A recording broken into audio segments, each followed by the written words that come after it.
All right, we got another piece to the puzzle for the Cts-V. My lens looks super dirty. Here's the V. Not much has changed, but I think we figured out the intake saga has finally came to an end. We're gonna be using this stock intake manifold. No, I'm just kidding. Here's the bad boy that's going on there. So we got a sprint car filter setup, Holley intake, flex 54-pound injectors, a line that's incredibly too long, and an IAT sensor that needs wired in, and here's the harness that needs completely gone through. Not completely gone through, it's perfectly fine, but I need to wire in the IAT, split the MAF, break out the IAT, wire that in. If you know what I'm saying, you know what I'm saying. If not, I'll show you. All right, so the first thing to address on this intake setup is the fuel line. I'm gonna cut this down, I don't know, somewhere around here, so it's just straight across, because I thought about leaving it and it goes like this, and it's on the cover, and it's really dumb, and all that, so we need to get that cut down. Also, I'm gonna be sniffling this entire video because check this out. In North Carolina, it's the season of the pollen. It's just on everything. Everything's yellow. Actually, yeah, let me show you my truck, dude. Look at this. It's from 2 days. It's terrible. So sometimes these AN fittings take like an hour, but cut off a little bit here. I always tape them when I cut them. It makes it a little cleaner. It makes it easier to install the hose end. But I can dig it. These are just loosely fit on here, but this is done, and it took about 3 minutes, which I'm super stoked on, because like I said, sometimes those AN fittings and hoses, they really fight you. So I'm pretty stoked that was quick. Let's move on to the injectors. All right, so the injectors are in, fuel rails are bolted down, crossover line is tight, all the fittings are tight. Here's how it looks. And I was rushing, kind of rushing.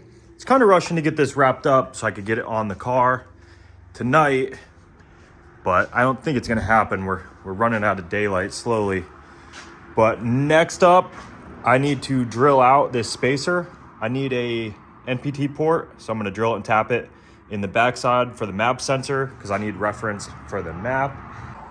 All right, so 1/8 NPT to match this guy. Drilled it out with a pilot hole, then a 21/64 bit.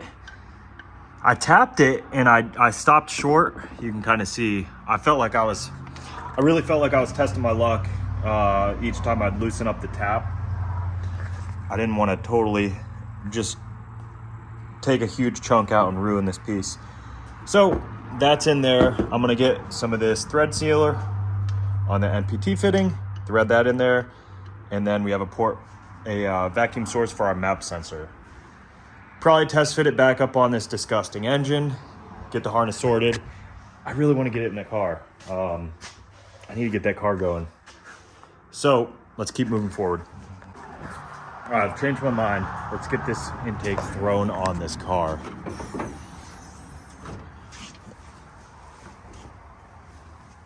Pollen in there. Wipe that up real quick. Perfect.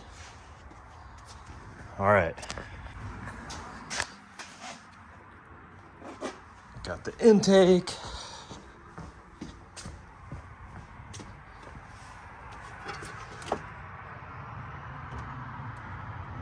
Don't want to mess up the gaskets. That looks about right there. Let's grab some bolts. It's gonna look good. Oh yeah, PCV. All right.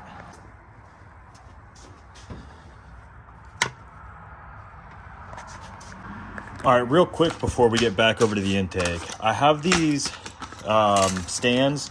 They're filter clips or filter stand mounts, I guess. And then the seal for the base plate. Here's the sprint car filter.